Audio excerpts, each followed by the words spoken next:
সালাম ও শুভেচ্ছা সবাইকে। অনেকদিন পর আবার কথা বলতে পারছি। অনেকদিন একটা বিরতি ছিল। যারা আমার ভিডিও নিয়মিত দেখেন তাদের জন্য বলছি, আমি একটা কর্পোরেট জব করি।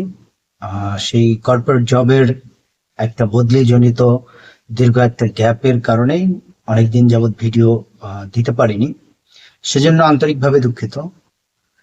তো আজকে এমন একটা টপিকসে কথা বলবো, সেটা হচ্ছে যে আমাদের এই বাংলাদেশে এবং মুসলিম সমাজে খুবই গুরুত্বপূর্ণ একটা টপিকস। সেটা হচ্ছে যে দান। বিশেষ করে আমি নতুন একটা জায়গায় এসেছি, ঢাকায়।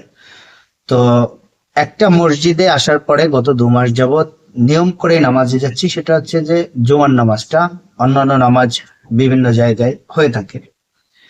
তো নামাজে যাওয়ার পরে গত 2 মাস যাবত যতগুলো জুমা ছিল, আহ এখনো একটাও মিস করিনি।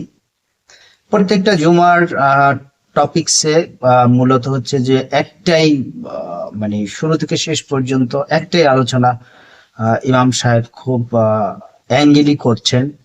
এবং আমি ঈদকে কেন্দ্র করে গ্রামের বাড়িতে গিয়েছিলাম, সেখানেও দেখছি যে একই ধারার আলোচনা।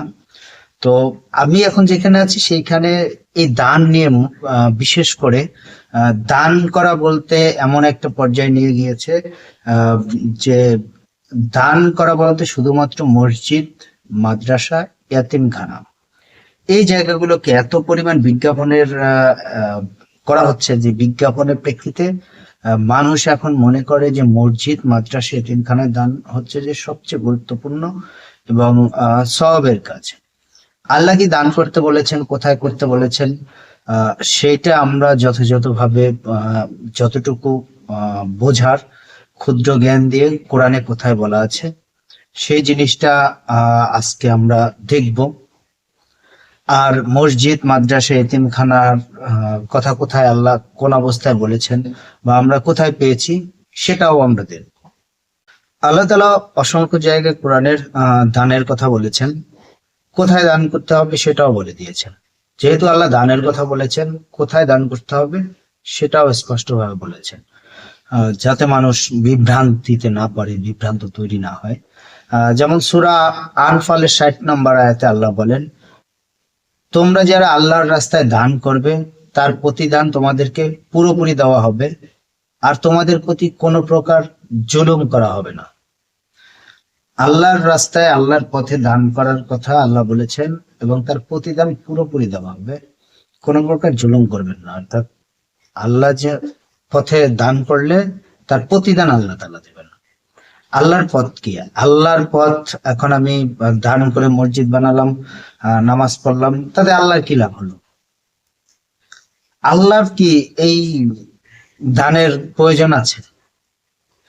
তাহলে আল্লাহ দান করতে বলেছেন। আল্লাহ তো সারা বিশ্বের মানে মহান অধিপতি, তার এই দানের কি প্রয়োজন? তাহলে কোথায় দান করতে বলেছেন আল্লাহ?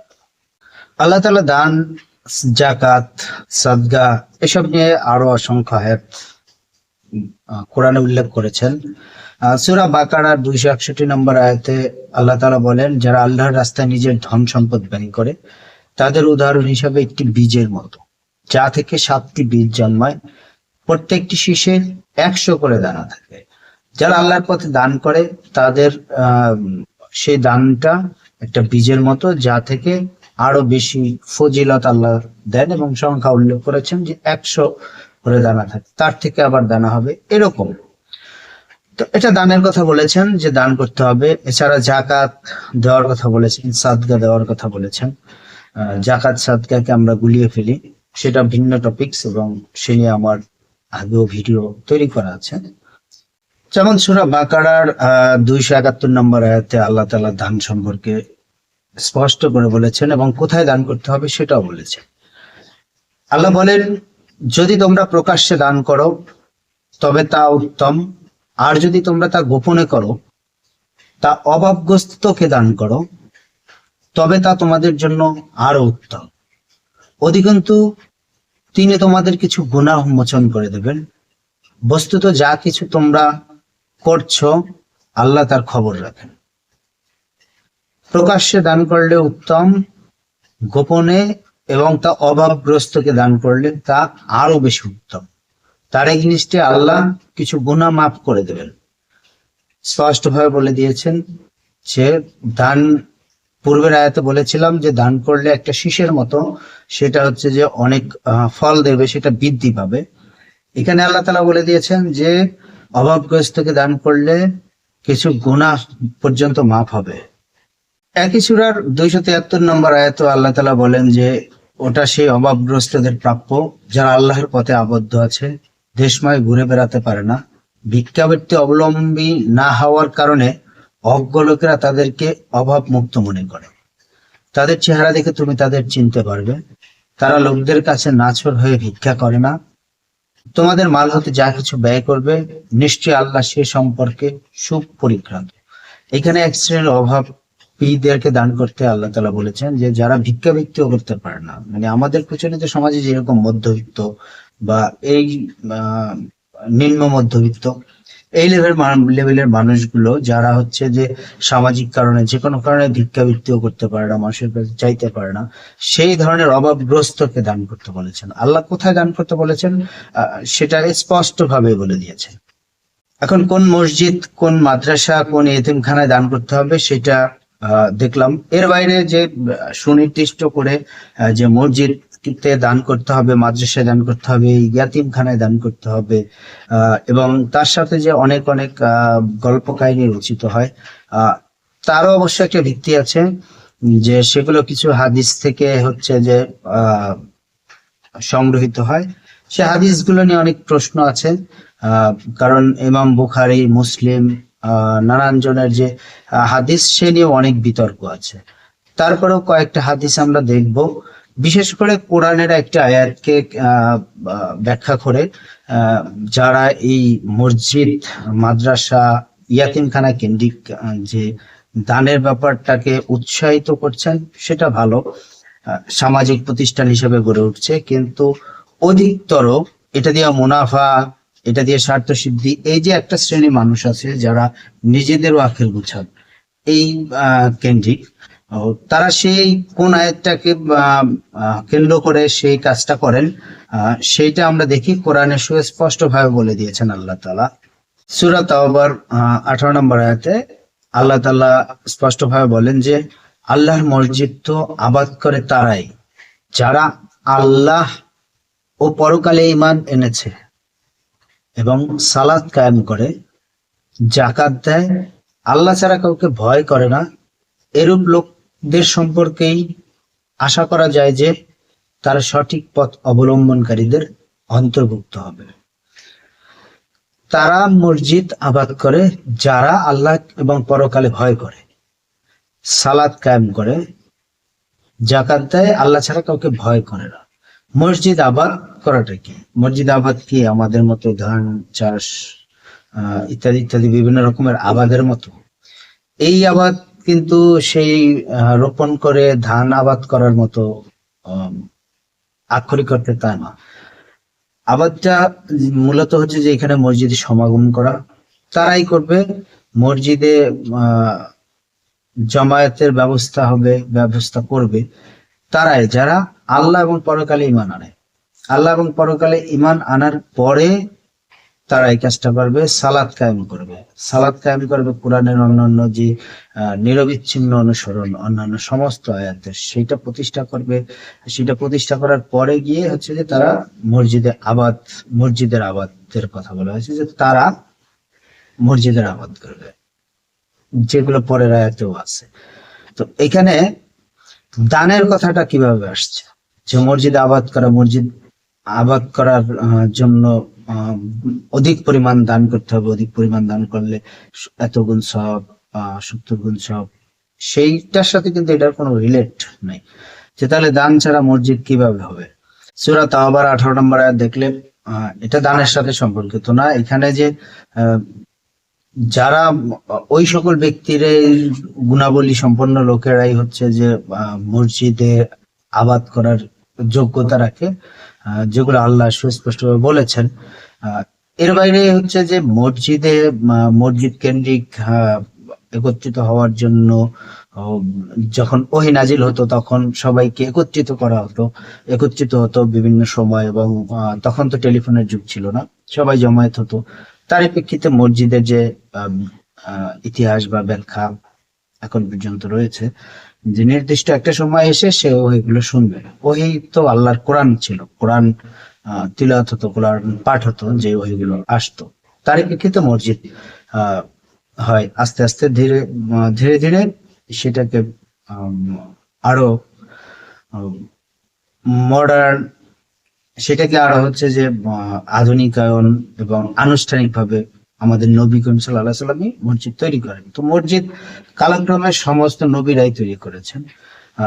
যাই হোক, সেইখানে বা উপস্থিত হওয়া কেন্দ্রিক হাদিসও আছে, যেমন সূরা বুখারীর 662 নম্বর হাদিসে বলেন, যে ব্যক্তি সকাল সন্ধ্যা মসজিদে উপস্থিত হয়, আল্লাহ তার জন্য জান্নাতে একটি স্থান প্রস্তুত করবে।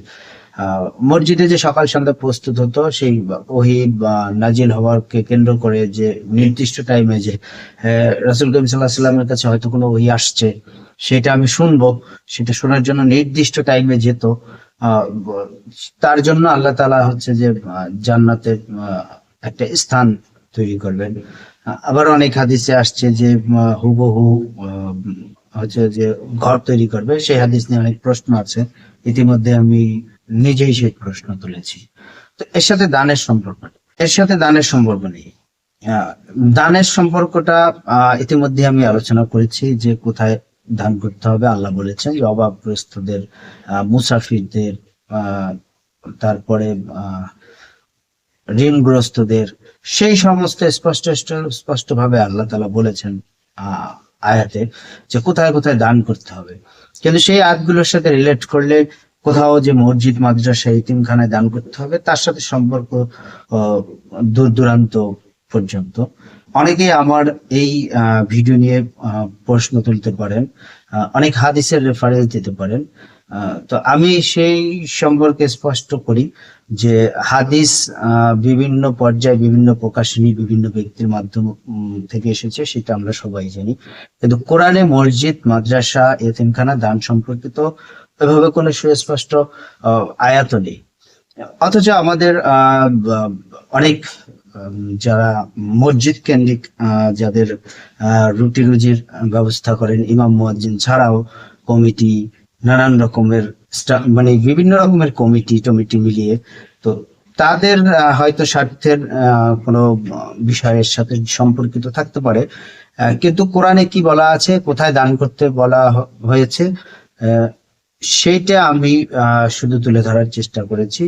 আল্লাহ তাআলা বিভিন্ন আয়াতে সুস্পষ্ট ভাবে বলে দিয়েছেন যে অভাবগ্রস্তদের, ইয়াতিমদের, মুসাফিরদের, এই রকম নির্দিষ্ট করে কয়েকটি জায়গায় আল্লাহ তাআলা কোথায় দান করতে হবে সেটা বলেছেন। যেগুলো আমরা সাদগা বলি কিংবা দান জাকাত বলি, সেটা বিভিন্ন বিভিন্ন ভাবে অর্থে এসেছে।